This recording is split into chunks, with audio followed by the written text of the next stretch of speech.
shit right here. I love it. Okay, we have decorations. We have snacks. Okay. We're basically good to go.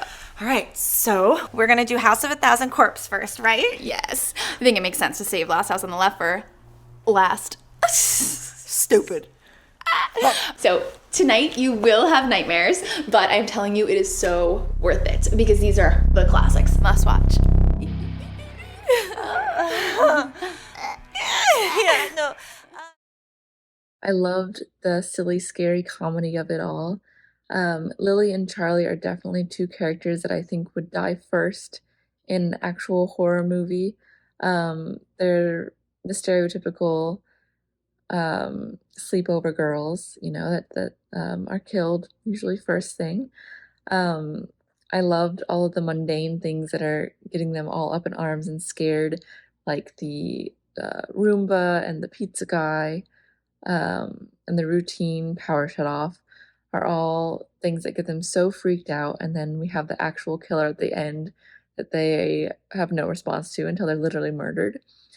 So that twist ending, I didn't see coming. That was, I enjoyed that a lot. I thought that the choice to have it in pitch darkness for most of the film was really smart, because it definitely made things more suspenseful, not being able to tell what's in front of them and having the only illumination be their flashlight. So even though this is like a comedy, there's definitely some suspenseful moments because you don't know what's around the corner. You don't know if they're going to, suddenly switch things up on you. Spooky, scary girls' night gets scarier than expected in this short, and there's a lot of funny moments in this, and a lot of scary movie references that are sprinkled throughout the dialogue, like it's coming from inside the house, for example, and tons of physical comedy. These girls have great comedic chemistry.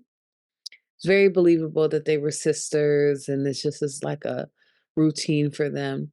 And every time they expect to be scared, there's always a reasonable explanation for all these bumps in the night.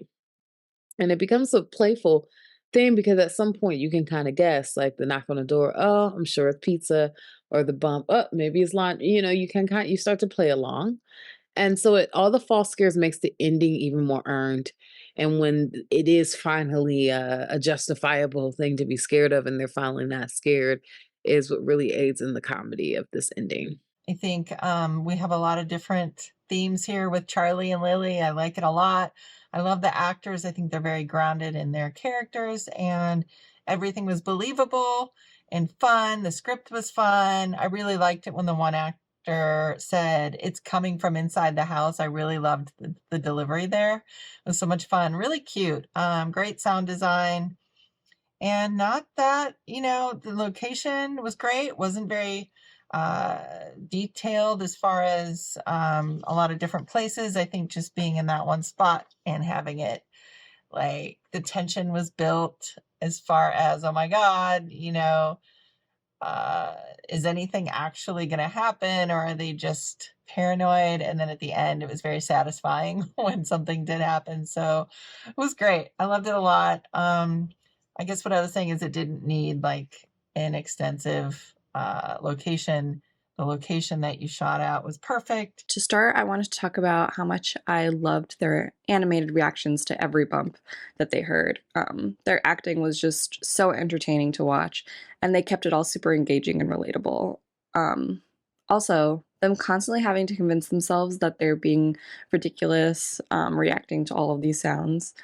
They had a really good aura of friendship about them, and having each other's backs throughout, and the interaction with the pizza guy and telling them to turn the lights back on was the highlight of this film. I thought it was really funny. I thought the two actresses had really great chemistry. Um, um, I was invested, like when like for example, like whenever like they like open the door and like they poke their head out and then they close the door and then they both stand up and open the door like it's normal, like nothing happened, like things like that. That was funny. So I thought it was effective as far as like making me laugh.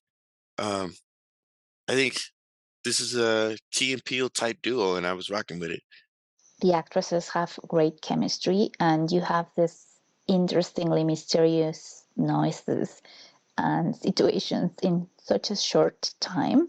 It's quite funny and also somehow really tragic, but you have the best time while they are figuring out if they are being hunted or killed, or it's just their imagination. It's so fun in such a short time. I had so much fun. They are great actresses too.